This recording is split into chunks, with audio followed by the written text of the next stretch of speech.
오늘 주신 하나님의 말씀은 계시록 6장 9절부터 7장 3절까지입니다. 오늘 설교 본문입니다.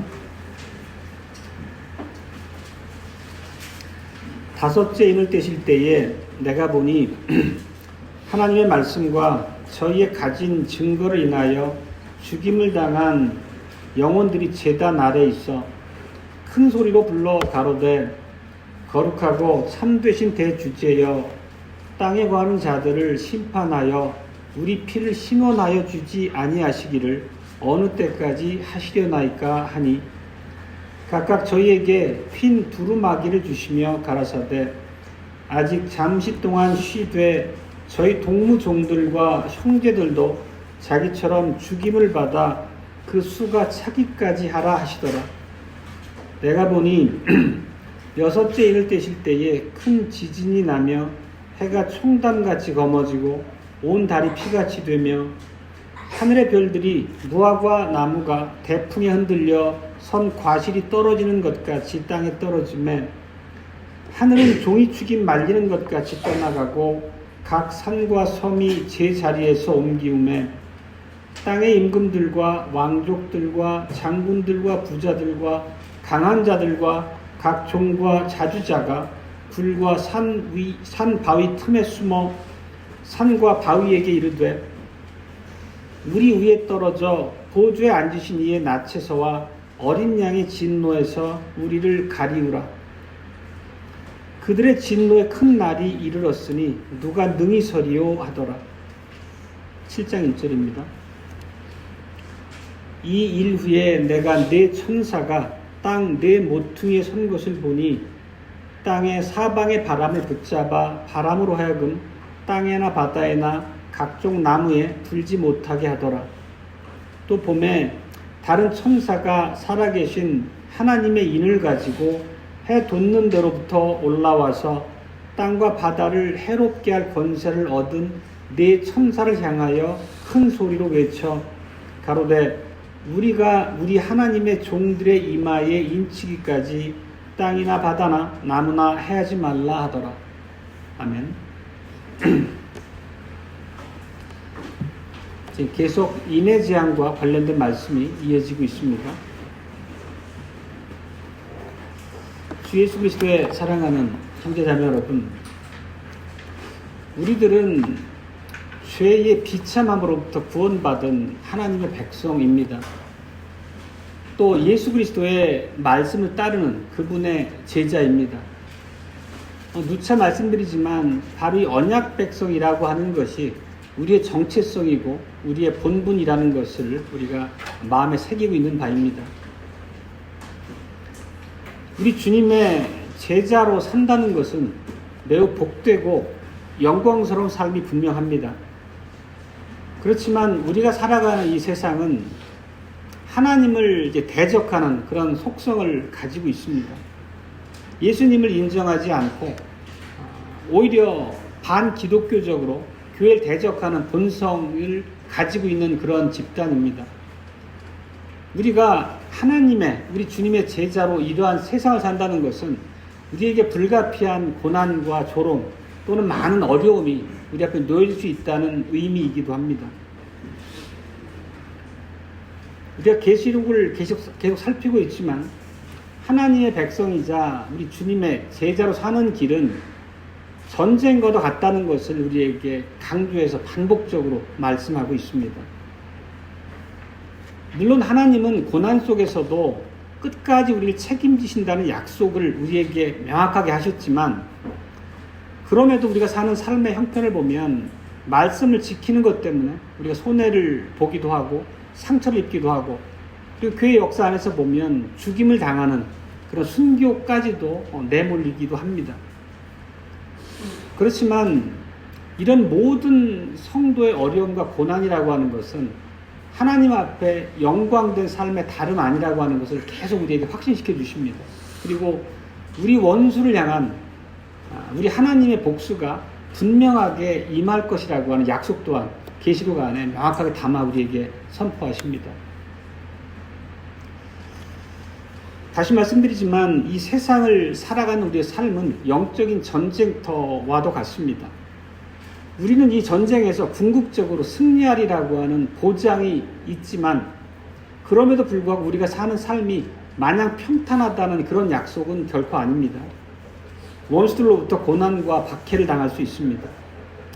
그렇지만 주님께서는 이 원수들을 하나님의 진노로 심판하시리라는 약속 또한 두셨고, 그래서 우리에게 권리이자 의무로 부여하신 바가 뭐냐면 하나님의 진노의 심판이 우리 원수를 향해서 속히 임해달라 하는 간구가 우리 입에 늘 있어야 한다는 말씀 또한 우리에게 강조해 주셨습니다.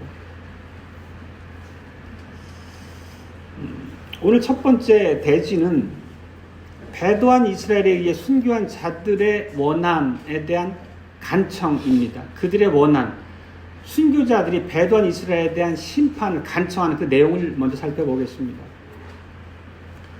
지난주 설교에서 우리는 어린 양께서 그 인봉된 책의 인을 하나하나 떼는 그 과정을 살폈습니다. 4개의 인이 떼어지는 것을 살폈고, 그것은 바로 배도한 이스라엘을 향한 하나님의 심판이라고 하는 의미였습니다.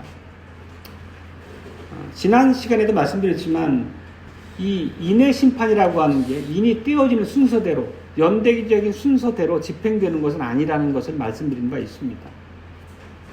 그리고 오늘 본문을 보면 이제 5번째 인을 떼셨습니다. 근데 5번째 인이 떼어질 때 어떤 하나님의 심판, 재앙이 임한 것이 아니고 제단 아래 죽임을 당한 영혼들의 모습에 대한 묘사가 이어집니다. 그들은 하나님의 말씀과 예수 그리스도를 믿는 그 증거 때문에 죽임을 당한 순교자들입니다. 그러면 이들이 누구의 손에 죽었겠습니까? 여기 보면 제단 아래라고 하는 표현을 보면 이 제단은 희생제사를 드리는 그 성전의 제단을 얘기합니다. 그렇다면 이들의 피가 제단 아래 고여 있다는 것은 이들을 죽인 자들이 이스라엘의 대제사장을 포함한 구언약 백성의 직분자들이다. 구언약의 백성들이었다라는 의미를 담고 있는 거죠. 실제 우리가 사도행전의 여러 곳을 보면 예수님과 제자들이 기록한 바죠. 유대인들이, 특별히 대제사장과 당대의 유대의 통치자들, 지도자들이 얼마나 교회를 박해하고 그들을 못살게 여러모로 핍박했는지를 매우 상세하게 알 수 있습니다. 몇 가지 예를 한번 살펴보겠습니다. 성경 안에서. 베드로와 요한이 그 성전 미문에 앉아 구걸하던 그 안전뱅이를 고친 일이 있습니다. 그 구걸하던 거지에게 이렇게 말씀하셨죠.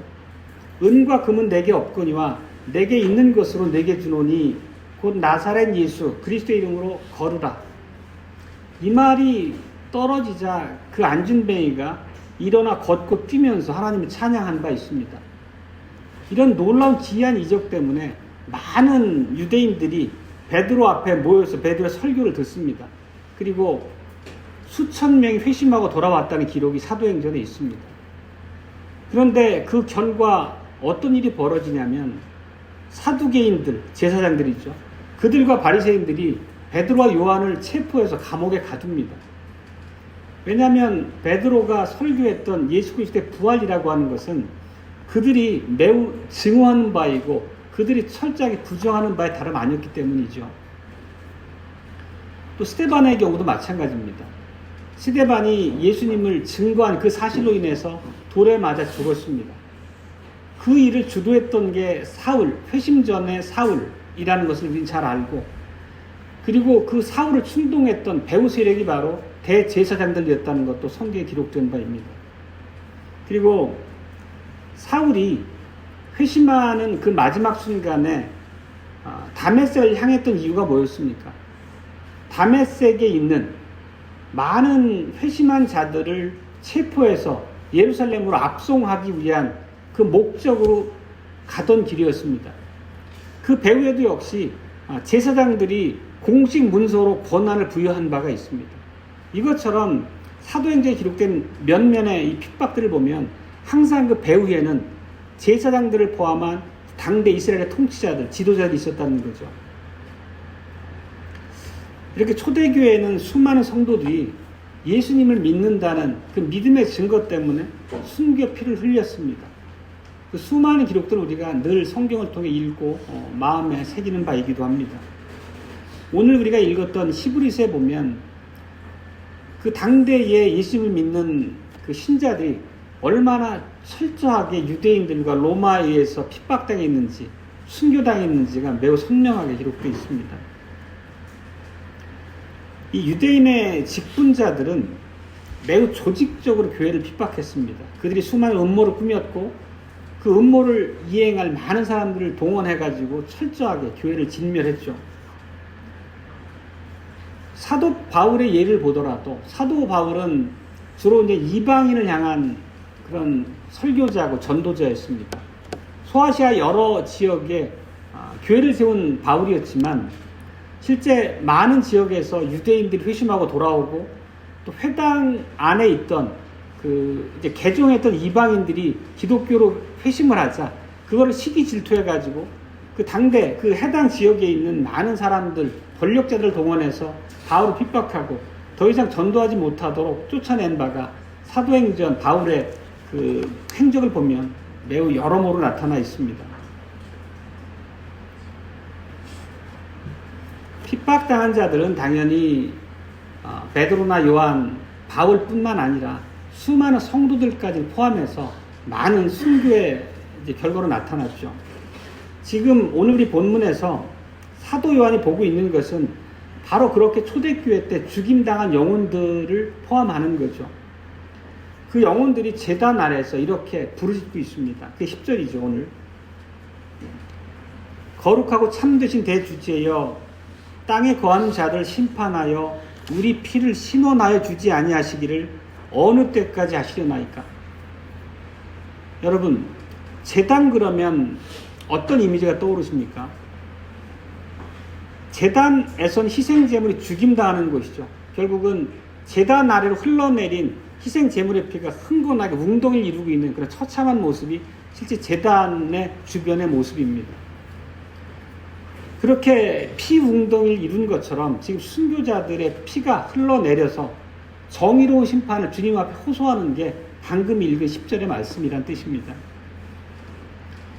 그 말씀을 조금 바꿔 해석해 보면 거룩하고 참되신 주님, 저 압제자들을 언제까지 심판하지 않고 그냥 두시렵니까? 언제 저희들의 억울함을 풀어주시고 복수해 주시겠습니까? 얼마나 오래 참으실 것입니까? 이렇게 본인들의 억울함을 탄원하고 심판을 호소하는 그런 기도의 다름 아니죠. 실제 우리가 시편에 매우 익숙한데 시편에 보면 이런 저주의 내용, 심판을 촉구하는 내용을 담은 시편들이 아주 많습니다.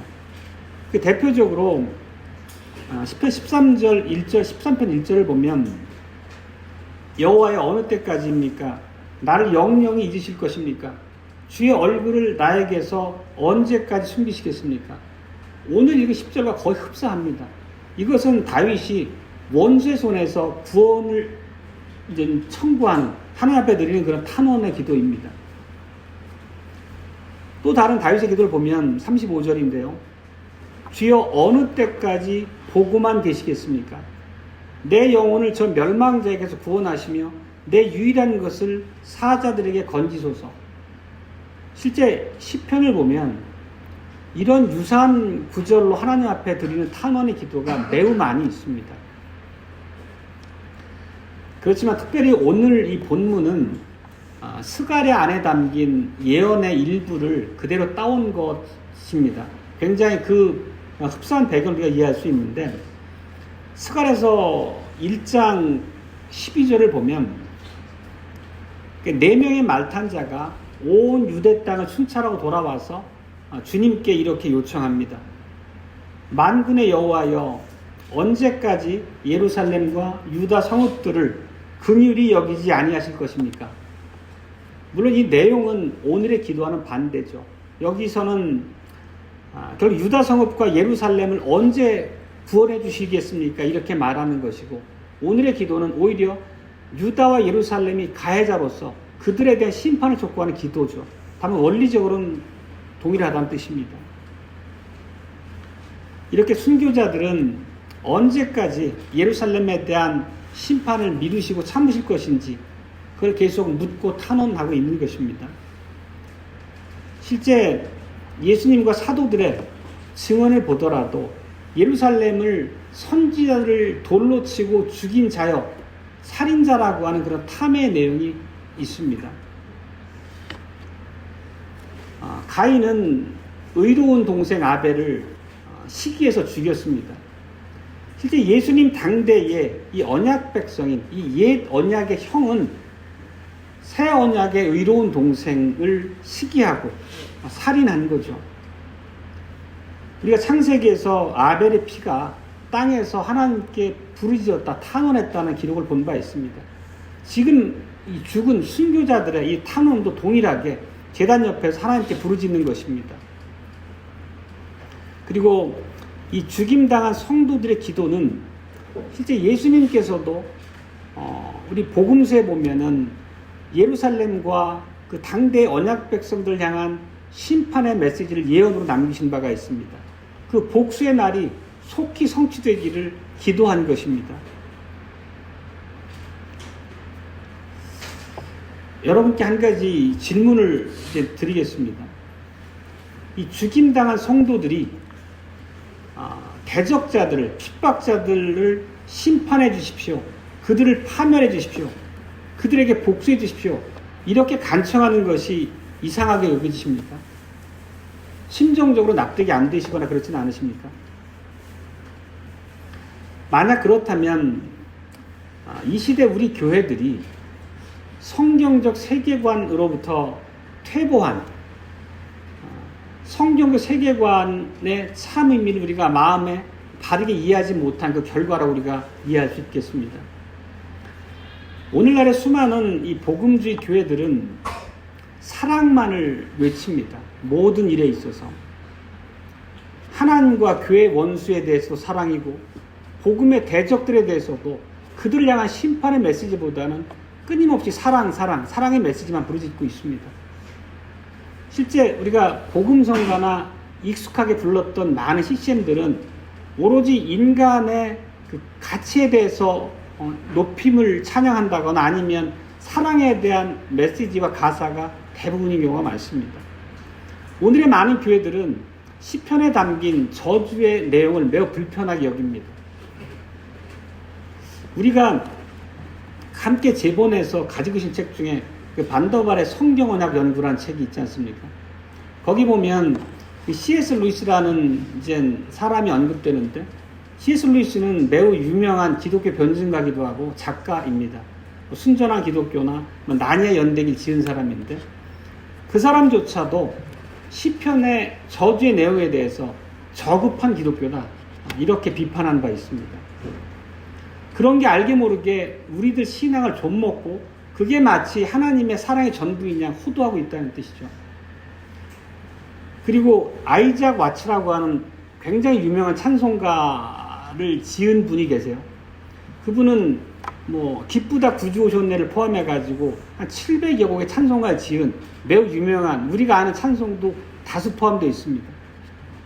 그 사람은 시편에 관련된 내용으로 찬송가 전혀 지은 바가 없습니다. 그러면서 어떻게 얘기하냐면 시편은 하나님에 대한 우리의 시각을 가리는 극도로 유대적이고 암울하다. 그러면서 그 시편의 가치를 매우 폄하한 바가 있습니다. 근데 이런 게 유독 우리가 이름을 알만한 이런 유명한 분들의 말씀에서 뿐만 아니라 오늘날 수많은 복음주의 교회 안에서 실제 이런 정서가 팽배하다는 거죠.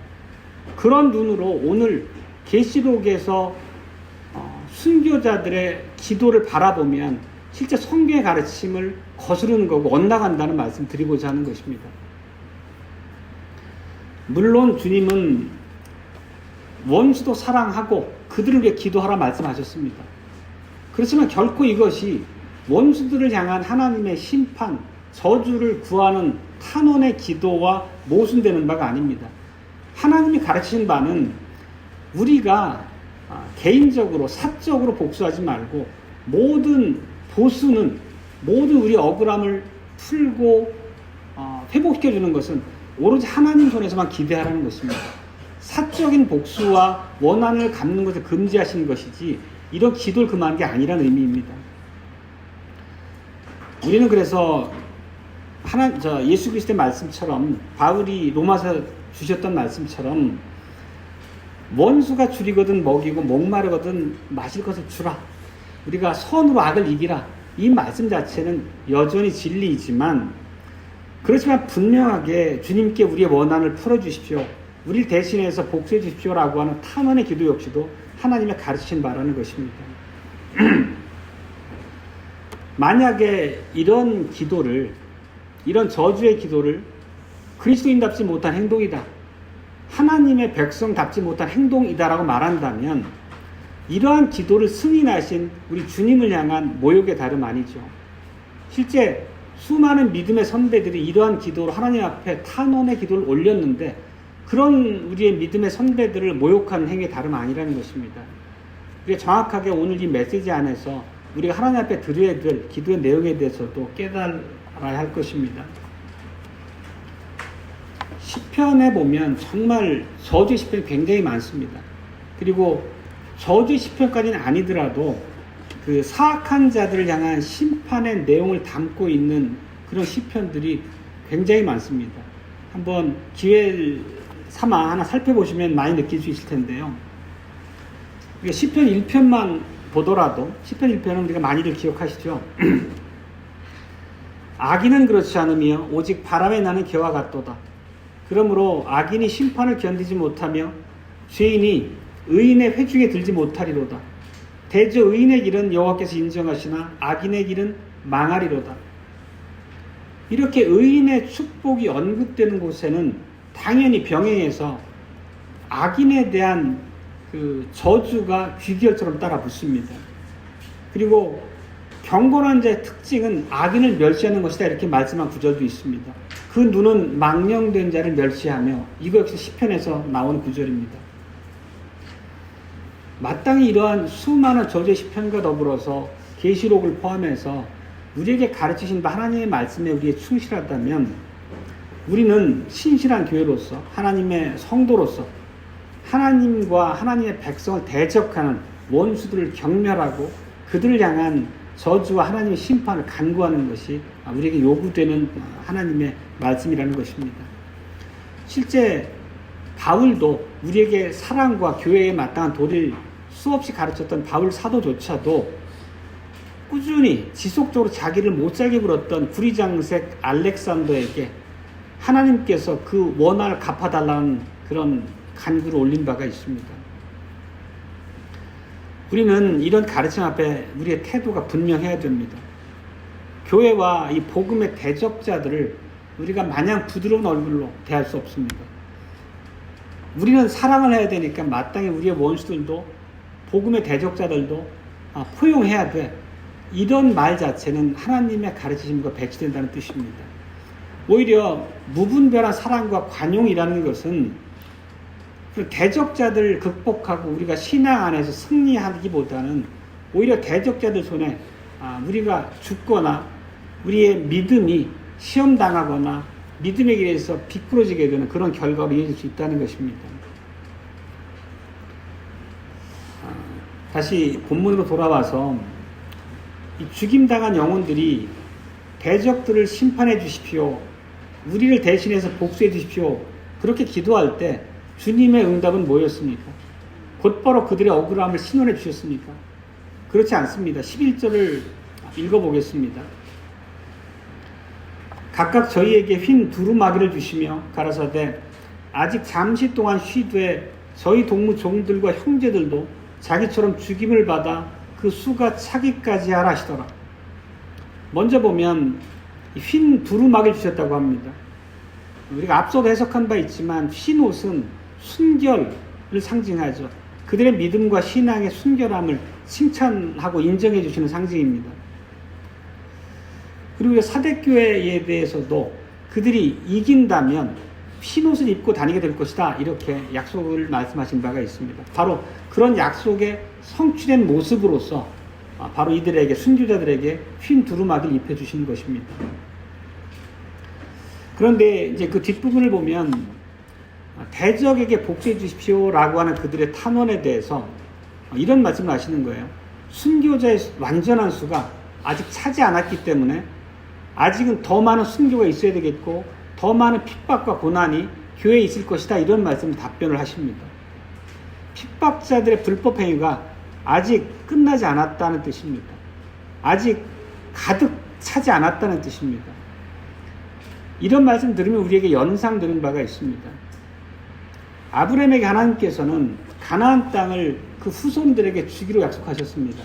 그렇지만 어떤 말씀도 겸해서 주셨냐면 애굽에 내려간 너의 후손들이 4대 후에 다시 가나안 땅으로 올라와서 이 땅이 그들에게 주어질 것이다, 이렇게 말씀하십니다. 그러면서 그 이유를 뭐라고 설명하냐면 가나안 땅에 당대에 살고 있던 아모리 족속의 죄악이 아직 관영치 않았기 때문이다, 이렇게 말씀합니다.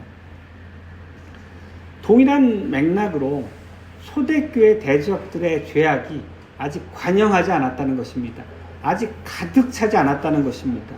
그들이 아직도 그들의 죄악을 충만한 수준까지 채워가는 중에 있다는 것입니다.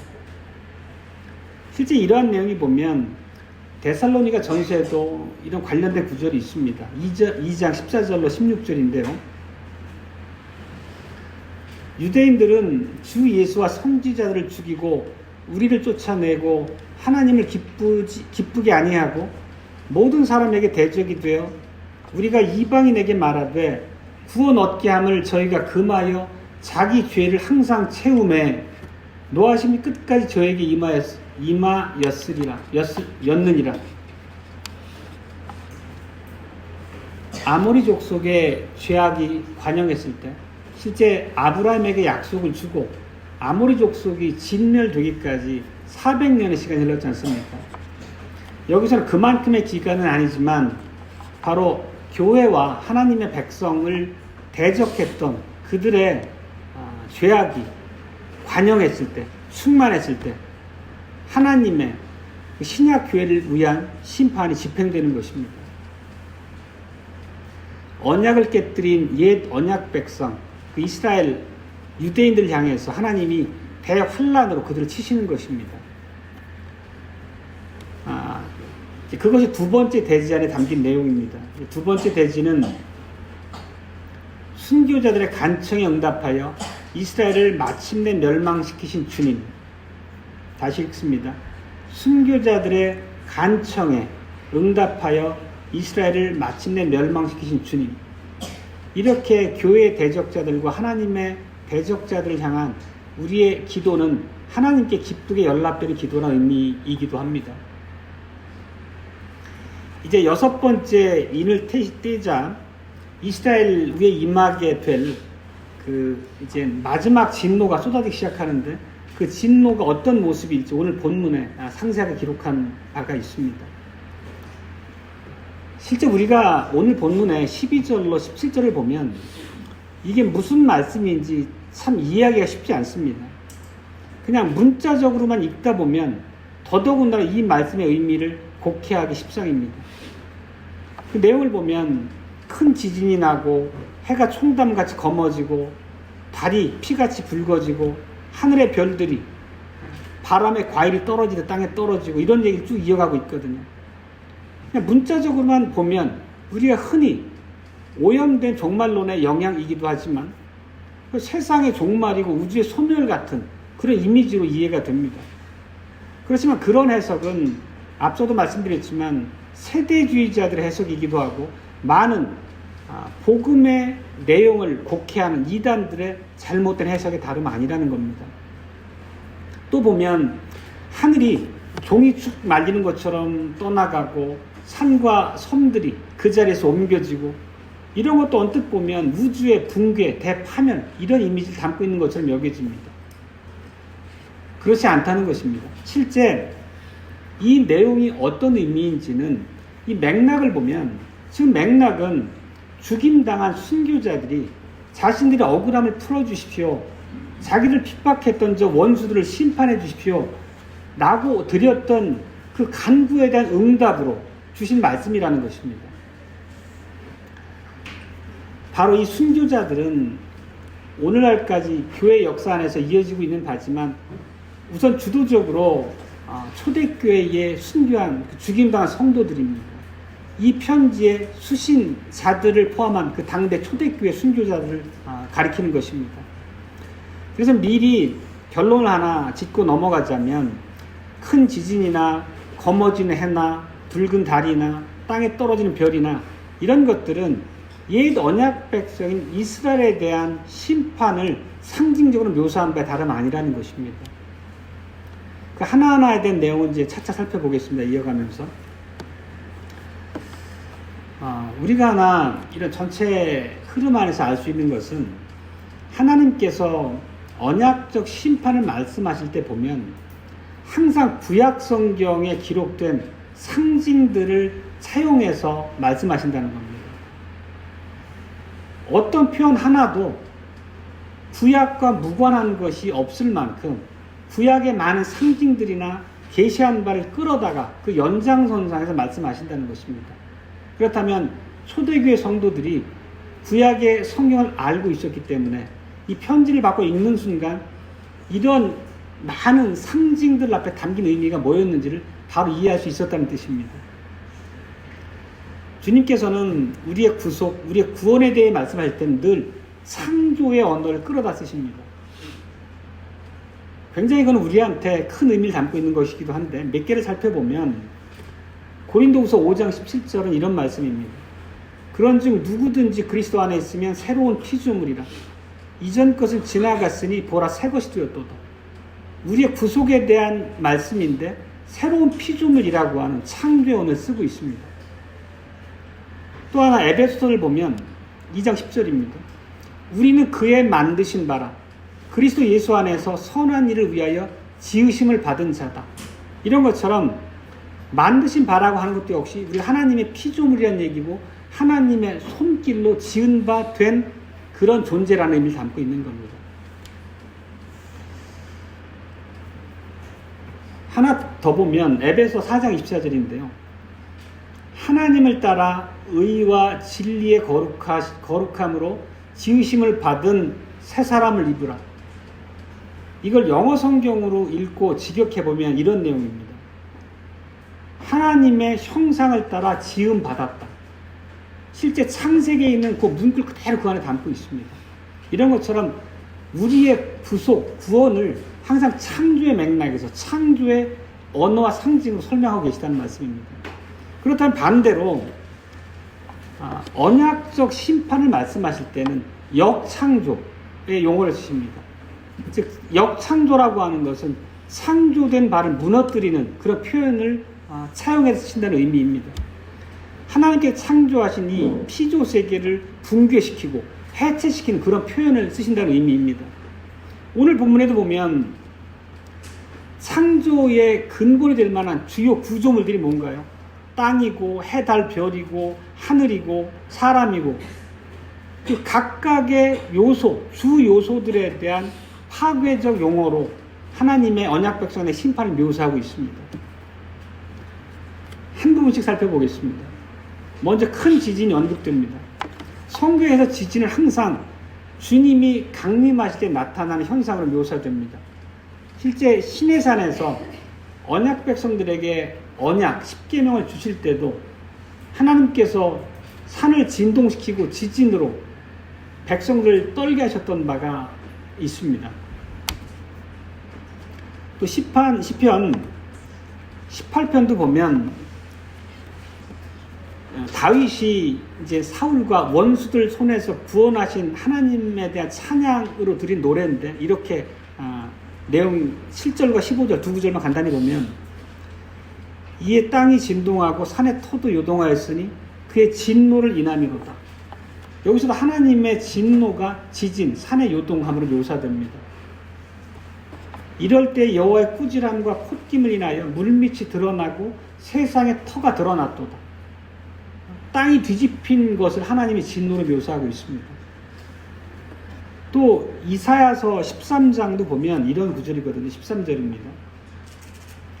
나 만군의 여호와가 분하여 맹렬히 노하는 날에 하늘을 진동시키며 땅을 흔들어 그 자리에서 떠나게 하리니 근데 명확하게 지진이 이스라엘 땅에 임한 하나님의 진노라고 하는 것을 이런 구약의 수많은 구절을 살펴보더라도 알 수 있습니다.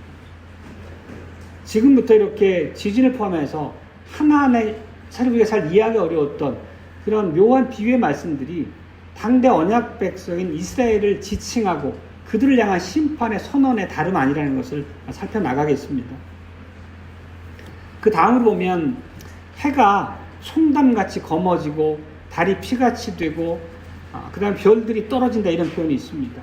총담이라고 하는 것은 이제 영어를 보면 굵은 베옷인데 그냥 그 검은 상복의 이미지를 떠올리면 딱 맞습니다. 이렇게 해가 검어진다는 것이고 달이 핏빛이 된다는 것이고 별이 떨어진다는 얘기입니다. 그러니까 이 얘기는 해, 달, 별이 빛을 잃는다는 건데 거의 동일한 예언의 말씀이 에스겔서에 있습니다. 에스겔서 32장 7절로 8절인데 한번 보겠습니다.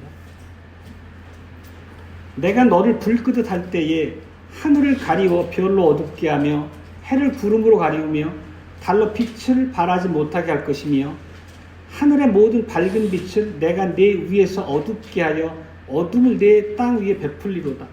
나 주 여호와의 말이로다. 이렇게 구약의 상징적인 표현을 그대로 가져다 쓰고 있습니다. 요엘 선지자의 이스라엘 멸망에 대한 예언에서도 동일한 표현이 나옵니다. 요엘서 2장 10절인데요. 그 앞에 땅이 진동하며 하늘이 떨며 이루어리 캄캄하며 별들이 빛을 거두도다. 여호와의 크고 두려운 날이 이르기 전에 해가 어두워지고 달이 핏빛같이 변할 것이다. 사실 거의 흡사하죠. 동일한 표현이 구약에 있고 그 표현들은 하나님의 진노의 심판의 묘사였다는 겁니다. 그러니까 지금 계시록의 표현 역시도 그런 맥락으로 우리가 바르게 이해된다는 뜻입니다. 결국 이 구절들이 의미하는 게 뭔지는 우리가 확연히 알 수 있죠. 조금 더 세부적으로 보면 해, 달, 별은 뭐를 상징하죠? 창세기에 보면 해는 낮을 주관하고 달과 별은 밤을 주관한다고 그렇게 기록되어 있습니다. 결국 해, 달, 별의 빛을 잃는다는 것은 당대 이스라엘의 주관자들, 이스라엘의 통치자들이 멸망한다는 뜻입니다. 옛 언약 백성의 직분자들이죠. 대제사장들이고 서기관이고 장로들이고 그들에게 임할 하나님의 참으로 무시무시한 진노를 묘사하고 있는 것입니다. 이들이야말로 예수님을 대적하고 당신의 백성을 죽이는 일에 앞장섰던 자들입니다. 그리고 이제 13절에 보면 하늘의 별들이 무화과 나무가 대풍에 흔들려 선 과일이 떨어지는 것 같이 땅에 떨어진다. 이 말씀 역시도 연장선상에서 그들을 향한 심판의 강조의 다름 아닙니다. 여기서 무화과 나무는 당연히 이스라엘을 상징합니다. 그 대풍이라고 하는 것은 우리가 7장 1절에 보면 땅의 네 모퉁이에서 천사들이 바람을 붙잡고 있다는 묘사가 나오잖아요. 결국 그 네 천사들로부터 불어오게 될 진노의 바람을 의미하는 것입니다. 결국 이스라엘에 대한 완전한 멸망을 반복해서 묘사하고 있는 것입니다. 또 이스라엘의 멸망을 보여주는 다섯 번째 상징은 14절에 기록된 건데요. 이렇습니다. 하늘은 종이 축임 말리는 것 같이 떠나간다. 여기서 하늘은 역시 이스라엘에 대한 묘사입니다. 하늘이 이 종이 축임 말리는 것을 뚫뚫뚫뚫 말려 들어가다는 그 이미지를 우리가 그려보면 참으로 무시무시한 멸망의 장면이 우리에게 실감나게 느껴지는 바이기도 합니다. 그리고 또 하나의 상징은 각 산과 섬이 제자리에서 옮겨진다. 이거 역시도 이스라엘의 상징으로 산과 섬을 쓰고 있고 그들이 옮겨진다라고 하는 것은 촛대가 옮겨진다 이런 표현에서 우리가 이해했던 것처럼 진노의 심판을 말씀하는 거죠. 그리고 이 산과 섬이 옮겨진다는 이 표현은 우리가 익숙하게 연상되는 부분이 있습니다. 예수님께서 기도에 대해서 가르쳐 주실 때 이런 표현을 쓰신 바가 있습니다. 마태복음 17장 20절인데요. 가라사대 너희 믿음이 적은 연고니라. 진실로 너에게 이르노니 너희가 만일 믿음이 한 겨자씨만큼만 있으면 이 산을 명하여 여기서 저기로 옮기라 하여도 옮길 것이요 또 너희가 못할 것이 없으리라. 그러니까 기도의 능력을 가르치는 맥락에서 나왔습니다. 뿐만 아니라 예수님께서 지금 돌아가시는 그 마지막 주간에, 고난 주간의 초기에 성도를 향해 가시면서 그 무화과 나무에 열매 없음을 보시고 무화과 나무 저주한 사건이 있습니다. 기억하실 겁니다. 그 형상을 그 저주의 말씀에 따라서 무화과 나무가 시들었죠. 그러자 옆에 있던 제자들이 그 기이한 현상에 대해서 예수님께 질문합니다. 그때 예수님이 하셨던 말씀은 뭐냐면 이스라엘을 향한 심판의 예언을 말씀하십니다. 그게 마태복음 21장 21절인데 오늘 바로 이 계시록의 표현과 흡사합니다. 가라사대 내가 진실로 너에게 이르노니 만일 너희가 믿음이 있고 의심치 아니하면 이 무화과 나무에게 된 이런 일만 할 뿐 아니라 이 산더러 들려 바다에 던지우라 하여도 될 것이다. 이렇게 말씀하십니다. 예수님의 말씀입니다. 실제 이 산은 이제 이스라엘을 상징하는데 구약에 보면 예루살렘이나 이스라엘을 산이라는 상징으로 표현하는 바가 많이 있습니다. 결국 이러한 예수님의 예언과 약속의 근거에서 죽임당한 성도들이, 순교자들이 큰 산이 멸망하도록 예수님의 진노가 자기들을 핍박했던 당대 옛 언약 백성들에게 임하라고 기도하는 것이고 그 모든 장면이 그대로 이루어지게 됩니다. 이제 인해 재앙에 이어서 나팔 재앙과 대접 재앙으로 완벽하게 이스라엘의 패망에 대한 예언이 전개된 우리가 볼 수 있습니다. 실제 우리가 몇 번 말씀드렸지만 이 이제 당대 이제 구언약 백성을 향한 심판은 AD 70년경에 성취된 걸로 우리가 이해한다고 말씀드렸습니다. 이렇게 옛 창조였던 이스라엘은 이제 해체가 되는 것이고 하나님의 새로운 창조물로서 교회가 이 땅에 등장하게 되는 것입니다. 그런 의미로 요한은 신약의 교회를 향해서 나라와 제사장이다 이런 표현을 쓴 바가 있습니다. 계시록 1장의 표현입니다. 그리고 이걸 조금 더 우리가 선명하게 이해할 수 있는 예수님의 그 비유가 바로 포도원 농부 비유입니다. 우리가 많이들 기억하실 텐데요. 그 하나님의 이제 포도원을 관리하는 악한 농부가 있었고 그들이 악한 농부는 옛 언약 백성 유대인들을 가리킵니다. 그 포도원을 차지하기 위해서 그 포도원의 주인 하나님의 아들인 예수님을 십자가에 못 박아 죽입니다. 결국 그 포도원의 비유가 당대 하나님의 아들이신 예수님을 핍박하고 죽이는 유대인들의 패역함에 대한 비유적 묘사였죠. 그리고 그 결론은 뭐냐면 악한 농부들이 죽임당하고 그 포도원은 신실한 다른 농부들에게 경작하도록 주어진다 이런 결말을 갖습니다. 그 의미는 바로 오늘날 신약의 시대에 대한 묘사이자 상징이죠.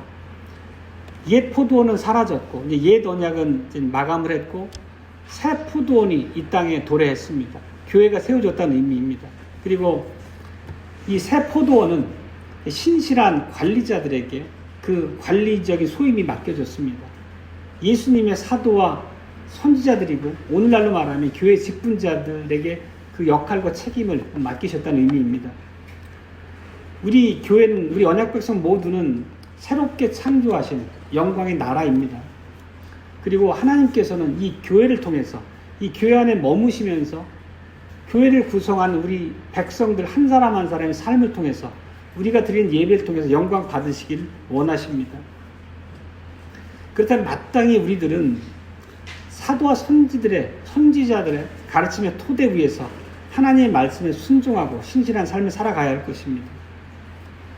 그렇지만 우리가 옛 언약 백성들처럼 교만함으로 하나님의 말씀을 거슬러서 행한다면 오늘날의 교회 역시도 이 무시무시한 구약 백성을 향한 하나님의 심판과 진노가 우리에게도 역시 임한다는 것을 우리가 경고로 받아야 됩니다. 다만 하나님의 심판과 그 교회가 해체되는 모습은 예전의 모습과 다른 양상으로 나타날 것입니다. 교회의 이 파교 해체라고 하는 것은 전 교회를 향한 방식이기보다는 각 지역교회 단위로 이어질 수 있겠습니다. 어떤 교회는 영구히 하나님을 찬양하는 아름다운 교회로 남아있게 될 것이고, 어떤 교회는 촛대가 옮겨지는 하나님의 심판을 받아서 소멸하거나, 아니면 교회라는 이름은 있지만 하나님을 대적하는 사탄의 회로 전락하는 그런 식으로 하나님께 심판을 받게 될 것입니다. 뿐만 아니라 주님의 이 진노와 심판은 신약시대에는 또 개인적으로도 임할 수 있다는 것을 우리가 잘 분별해서 기억해야 됩니다. 오늘 본문 15절로 17절을 보면 이런 내용입니다.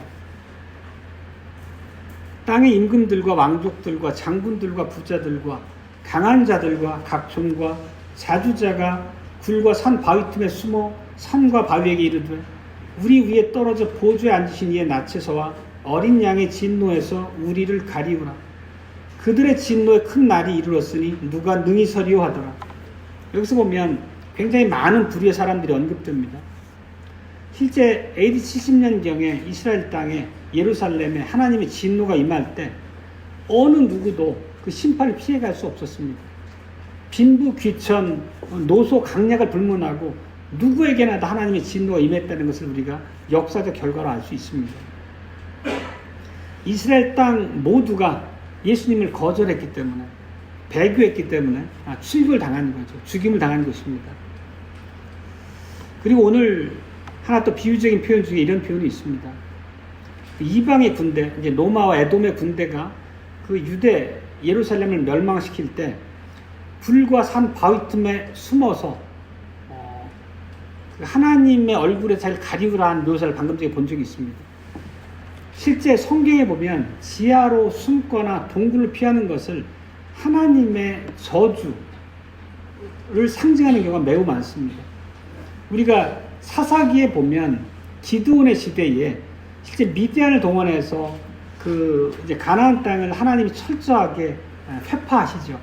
그래서 그 당대 백성들이 산에 굴을 파고 숨어들었다는 묘사가 있습니다. 기드온이 사사로서 부름받기 직전에 이랬다는 상황이 그랬습니다. 그들의 배역함에 대한 하나님의 심판의 모습이었던 거죠. 이렇게 굴에 숨고 땅을 파고 피신하고 이런 모습들이 언약적 저주를 묘사하는 바라는 의미이고, 근데 하나 더 여기서 이제 우리가 기억해야 할 부분은 실제 오늘 읽은 히브리서 11장 말씀에 보면 이런 묘사가 있었습니다. 저희가 광야와 산중과 아멸과 토굴에 유리하였느니라.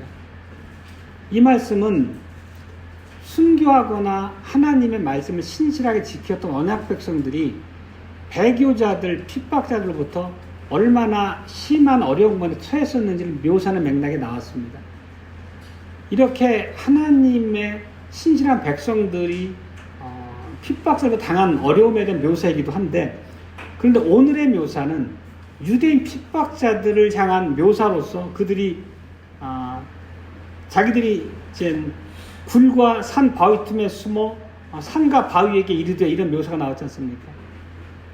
이거를 어떻게 해석하냐면, 너희들이 하나님의 언약 백성을 핍박해서 그들이 너희의 핍박과 못살게 구는 그 모든 박해를 피난해서 굴과 토굴에 피했듯이 동일한 모습으로 그들에게 심판이 임하는 것입니다. 이제 동해보복의 법이라 해서 우리가 구약에 보면 눈에는 눈, 이에는 이, 이런 하나님의 심판의 방식이 있죠. 그러한 방식으로 이 유대인 핍박자들에게 하나님의 심판이 임한다는 상징과도 같은 묘사라는 것입니다.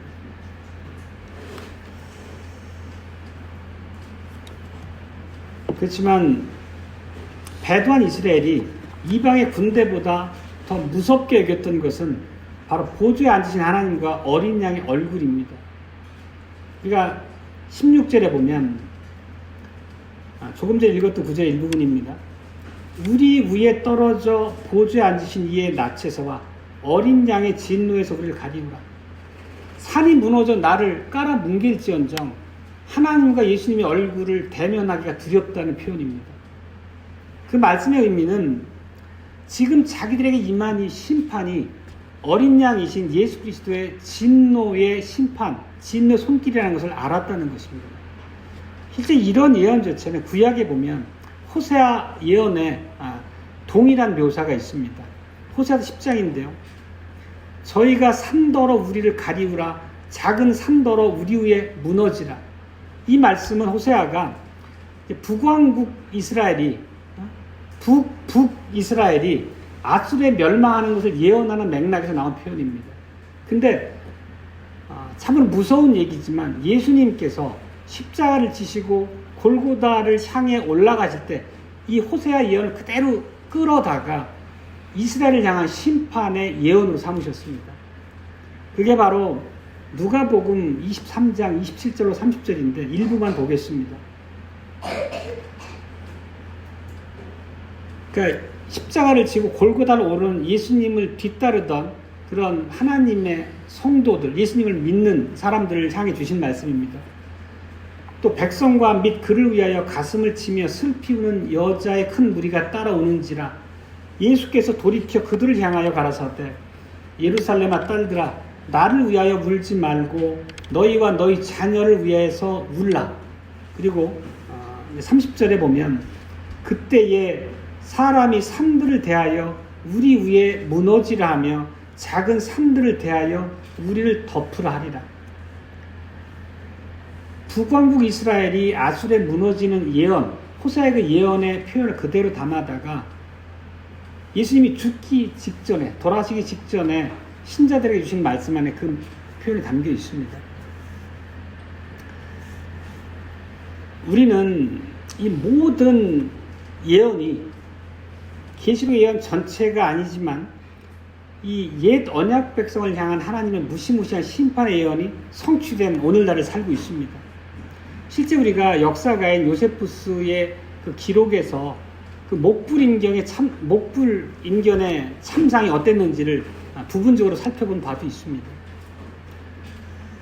그렇지만 우리가 이런 무시무시한 하나님의 손길을 단지 과거의 일로만 치부할 수 없습니다. 예수님께 다시 오실 날에 결국 하나님을 배반하고 믿음에서 떠난 모든 자들에게 임할 진노의 모습의 다름이 아니기 때문입니다. 이런 경고의 말씀을 우리가 가볍게 들어서는 안 되겠습니다.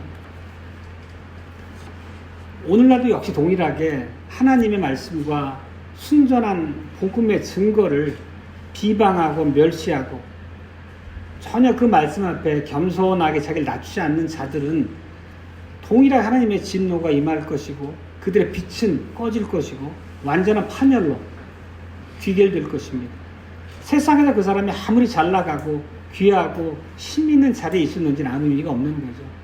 결국 인생의 성패는, 참된 인생의 의미는 예수 그리스도 안에서 참된 믿음의 자리에 있느냐가 인생의 성패를 좌우하는 본령이라고 우리가 이해할 수 있습니다.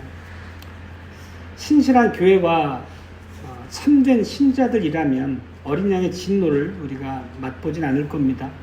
그렇기 때문에 오늘의 이 계시 말씀을 통해서 하나님께서는 우리에게 명확하게 밝히 드러내 보여주신 계시를 밝히 이해하고 그 증거를 붙잡고 믿음으로 살아갈 것을 요구하시는 것입니다. 그리고 우리가 믿음으로 살 때 당장은 우리에게 어떤 조롱이 있고 고난과 손해가 임할지라도 또 심하면 더 큰 죽음에까지 이르게 할 수도 있겠지만 그럼에도 불구하고 순종의 삶, 믿음을 지키는 신실한 삶이라고 하는 게 우리에게 참된 복과 영광의 날의 약속이라는 의미의 다름이 아닌 것입니다. 아멘.